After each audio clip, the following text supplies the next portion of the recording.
कि आप ब्लड का दलाल, उसको दलाल कह सकते हैं, खून चूसवा कह सकते हैं। तो इस तरह का कैसे ये लोग जो कहते हैं, तो बड़ा उस समय तो अटपटा टफ लगता होगा।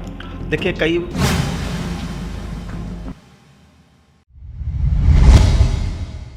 नमस्कार, सत श्री अकाल, अस्सलाम वालेकुम। SSI ट्यूब में एक बार फिर हम स्वागत करते हैं। जब किसी तरह का ब्लड की आवश्यकता होता है तो मुकेश हिसारिया जी का ही नाम लिया जाता है। हमारे बीच मुकेश हिसारिया जी हैं। हम इनसे कुछ कटीले सवाल भी जवाब देंगे और समझने की कोशिश करेंगे कि आखिर इतनी प्रेरणा आए कहाँ से।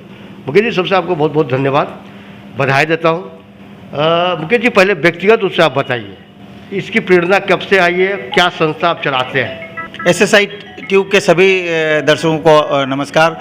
और हम लोग सिर्फ प्रतीकात्मक हैं, ये चेहरा प्रतीकात्मक है, नाम प्रतीकात्मक है। ये पूरी टीम का एक जोश और जुनून का कमाल है जिसके बल पे ये माँ ब्लड बैंक खड़ा है। 300 व्यवसायियों का ग्रुप है जो निस्वार्थ भाव से समय, बिजनेस के बाद जो समय बचता है उसमें हम लोग ये सेवा के लिए ईश्वर ने हम लोगों को माध्यम बनाया है। आज हम लोग यहाँ पे हैं। इसके पीछे हम लोग की कई वर्षों की तपस्या थी। जब पीड़ित लोग, थैलेसीमिया पीड़ित बच्चे, हेमोफीलिया पीड़ित बच्चे, एप्लास्टिक एनीमिया ऐसे पीड़ित बच्चे जब आपके दुकान पे आते हैं और ब्लड के लिए बोलते हैं, उनके दर्द को हम लोगों ने शिद्दत से महसूस करते हुए, जब हम लोग कुछ नहीं कर पा रहे थे, तब हम लोगों ने ब्लड डोनेशन कैंप शुरू किया।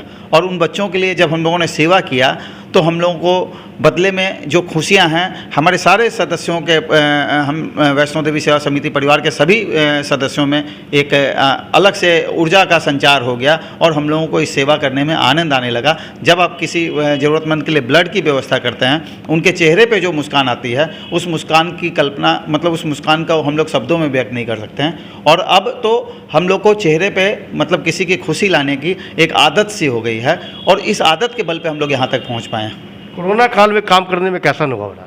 देखिए, कोरोना काल में हम लोग ना बहुत मदद कर पा रहे थे ऑक्सीजन सिलेंडर से, ना हम लोग बेड की व्यवस्था करवा पा रहे थे। हम लोगों ने हाथ जोड़ के ईश्वर से कहा कि ईश्वर कोई ऐसा काम में माध्यम बनाओ जिसमें मतलब लोग परेशान हों, कोई काम कुछ नहीं कर पा रहे हों। तो हम लोगों ने उसी अगले दिन हम लोगों ने अंतिम संस्कार के रूप में एक जगत नारायण रोड से एक व्यक्ति का फ़ोन आया कि हमारे चार भाई 5 भाई थे और कोई भी आदमी आना नहीं चाहता है, मेरे फादर का देहांत हो गया, अंतिम संस्कार चाहिए। उस दिन से फिर हम लोगों ने अंतिम संस्कार में हम लोग एक एम्बुलेंस वाले से बात किए, घाट पे एक दुकानदार से बात किए, फिर डोम राजा से बात किए, वहाँ पंडित से बात किए, हजाम से बात किए। हम लोगों ने एक टीम बना लिया और उस टीम के माध्यम से हम लोग जो भी बॉडी डिस्पोजल में नहीं जाना चाह रहे थे परिवार के लोग, उनका बॉडी उस हॉस्पिटल से उठवा के, उनके घर से उठवा कर, सारा कुछ एक टीम के माध्यम से हम लोगों ने डिस्पोजल में अपनी भागीदारी तय की। आपके फैमिली में तो कुछ तरह का आपत्ति तो हुआ ही होगा?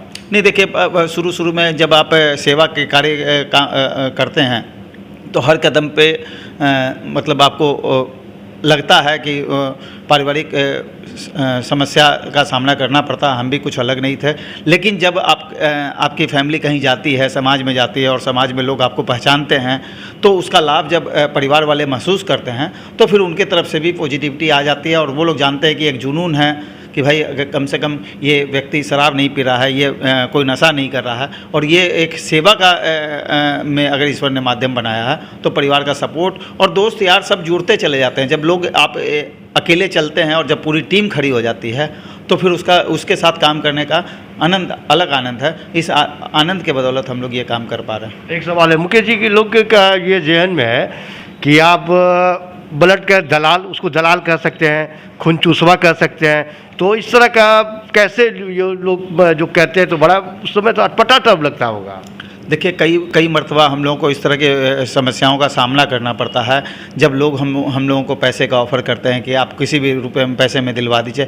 जब हम लोग बताते हैं कि नहीं, हम लोग पैसे से ये काम नहीं कर रहे हैं, हम लोग सिर्फ़ और सिर्फ सेवा भाव से ये काम कर रहे हैं, तो उनको कुछ अटपटा लगता है। और कई मरतबा क्या है कि आजकल लोग मतलब हर तरह से आपको ऑफ़र करते हैं। हमारा मकसद सिर्फ़ और सिर्फ नीचे वाले क्या बोल रहे हैं, हम लोग को, हमारी पूरी टीम को, हम लोग जिस टीम का हिस्सा हैं उस टीम में हम लोगों ने एक मतलब अपने मन में अनुग्रहित किया हुआ है कि हम लोग नीचे क्या बोल रहे हैं लोग, हम लोग को मालूम है कि नीचे के कैमरा से हम लोग को कोई मतलब नहीं है। हम लोग को ऊपर वाले के कैमरे में हम लोग दर्ज हो रहे हैं, हमारी एक एक एक्टिविटी उनके नज़र में है। तो हम लोग कोई ऐसा काम नहीं करते हैं, और ना कोई कुछ लोग बोलते हैं कि आप लोग ब्लड बेचते हैं या ब्लड से जुड़े हुए हैं या इस रैकेट से आपका कोई मतलब है। तो हम लोग उनकी कोई बात पे ध्यान नहीं करके सिर्फ एक ही मिशन होता है कि जो पीड़ित हैं, जो परेशान हैं, उनके चेहरे पे किसी तरह मुस्कान आए, उनकी समस्या का समाधान हो जाए। और अगर हम उस समस्या के समाधान में भागीदार बनते हैं तो इससे बड़ी बात नहीं है। और हमको पता है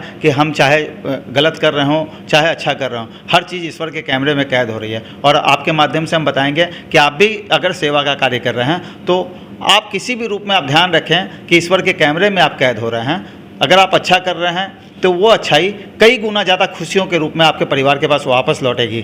अगर आप बुरा कर रहे हैं तो वो बुराई कई गुना ज़्यादा आपके परिवार के पास किसी न किसी रूप में आएगी। हम लोग इन दोनों तथ्यों को ध्यान में रखकर सेवा कर रहे हैं, और बिल्कुल हम लोग का प्रयास होता है कि किसी लेवल पे हमसे 1% भी गलती नहीं हो, हमारी टीम से 1% गलती नहीं हो। और इसी के बल पर आज ये माँ ब्लड सेंटर खड़ा है।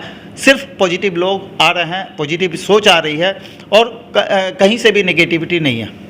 मुकेश सिसारिया जी, अभी अंतिम कहाँ तक जाना है?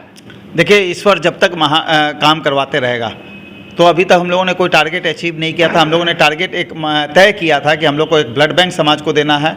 इसके बाद ईश्वर कहाँ ले जाएगा, हाँ, अगर सब कुछ ठीक रहा तो आने वाले कल को हम लोग एक 100 बेड का वृद्धाश्रम और एक 100 बेड का 4th स्टेज के बाद का कैंसर हॉस्पिटल, जिसको डॉक्टर जवाब देता है, जिनके परिवार वाले उनको छोड़ के चले जाते हैं कैंसर पेशेंट को, उनकी सेवा का ध्येय है। अगर ईश्वर सब कुछ में माध्यम बनाते रहा तो हम अपनी ज़िंदगी का, हम लोग की टीम का लक्ष्य है कि हम लोग 2025 तक एक 100 बेड का वृद्धाश्रम, उसी में 100 बेड का 4th स्टेज का कैंसर पेशेंट, जिनको डॉक्टर जवाब दे देते हैं, जिनके आगे पीछे कोई नहीं होता है, उनकी सेवा का ध्येय है। वहाँ जाकर रुकने का प्रयास है हम लोगों का इस जन्म में। चलिए, बहुत बहुत धन्यवाद। ये देखिए, हमारे बीच भगवान ही है। अब इसको भगवान ही कह सकते हैं, क्योंकि भगवान से तो आप दर्शन मंदिर मस्जिद में जाके सिर्फ मत्था टेक सकते हैं, लेकिन अभी हमारे बीच साक्षात भगवान बैठे हुए हैं। मुकेश सिसारिया जी, जिस तरह के लॉकडाउन कोरोना के समय में ब्लड डोनेट का काम किया है, उसके बाद शादी विवाह में 51 जोड़ों शादी विवाह का हिस्सा लिए थे, और आज ऐसी स्थिति हो गई है कि सिर्फ कार्य करना है, पीछे मुड़ के इनके देखने की विधि नहीं है।